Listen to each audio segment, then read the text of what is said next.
देवशयनी एकादशी व्रत कथा। देवशयनी एकादशी व्रत कथा। देवशयनी एकादशी का महत्व। ब्रह्मवैवर्त पुराण में देवशयनी एकादशी के विशेष महात्म्य का वर्णन किया गया है। इस व्रत से प्राणी की समस्त मनोकामनाएं पूर्ण होती है। यह एकादशी आषाढ़ मास के कृष्ण पक्ष की एकादशी, जिसे योगिनी एकादशी कहते हैं, के बाद आती है। आषाढ़ मास के शुक्ल पक्ष की एकादशी को ही देवशयनी एकादशी कहा जाता है। इसी एकादशी से चतुर्मास का आरंभ माना जाता है। इस अवधि में कोई भी शुभ कार्य जैसे विवाह आदि नहीं किया जाता। मान्यता है कि इस दिन से भगवान श्री हरि विष्णु क्षीर सागर में शयन करने हैं और फिर 4 माह बाद उन्हें उठाया जाता है। उस दिन देव उत्थानी एकादशी कहा जाता है। इस बीच के अंतराल को ही चतुर्मास कहा जाता है। देवशयनी एकादशी व्रत कथा।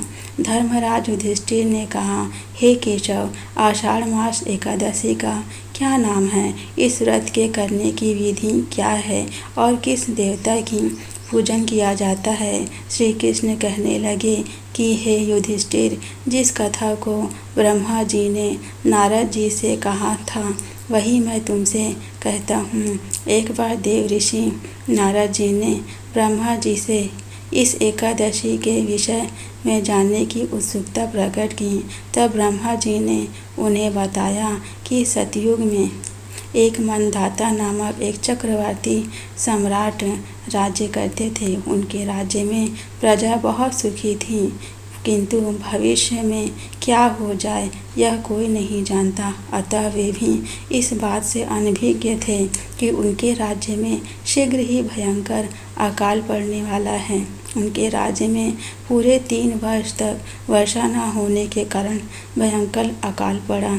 इस अकाल से चारों ओर त्राही त्राही मच गई। धर्म पक्ष के यज्ञ, हवन, पिंडदान, कथा, व्रत आदि में कमी हो गई।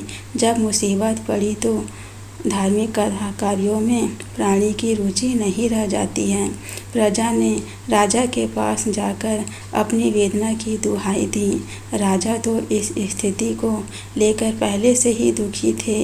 वे सोचने लगे कि आखिर मैंने ऐसा कौन सा पाप कर्म किया है जिसका दंड मुझे इस रूप में मिल रहा है।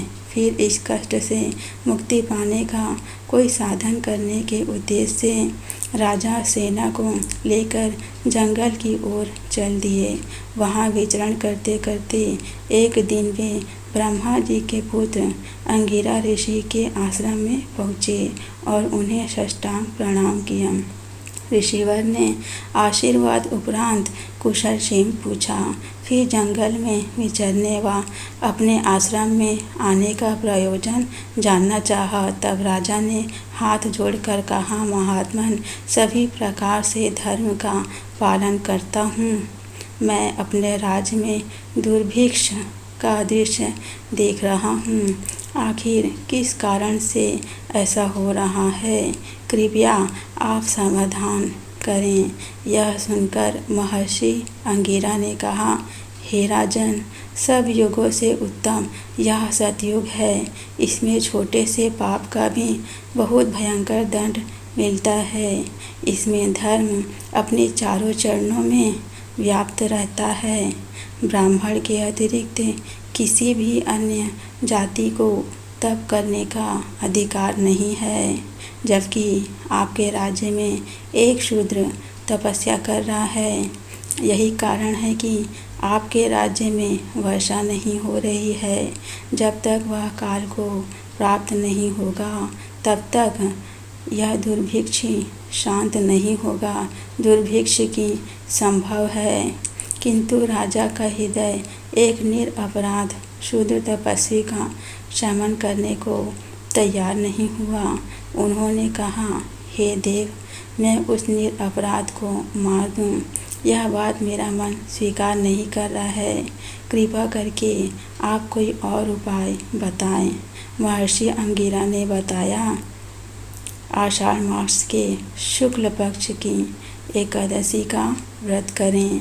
इस व्रत के प्रभाव से अवश्य ही वर्षा होगी। राजा अपने राज्य की राजधानी लौट आए और चारों वर्णों सहित पद्मा एकादशी का विधि पूर्वक व्रत किया। व्रत के प्रभाव से उनके राज्य में वर्षा हुई। पूरा राज्य धन धान्य से परिपूर्ण हो गया। ब्रह्म वैवर्त पुराण में देवशयनी एकादशी के विशेष महात्म्य का वर्णन किया गया है। इस व्रत से प्राणी की समस्त मनोकामनाएं पूर्ण होती है। मित्रों, यह थी देवशयनी एकादशी के व्रत की कथा की महिमा। ऐसी ही धार्मिक कथाओं के लिए मेरे चैनल को सब्सक्राइब करें। कथा पसंद आए तो अंत में जय श्री कृष्ण अवश्य लिखें। वीडियो को अंत तक देखने के लिए आपका बहुत बहुत धन्यवाद।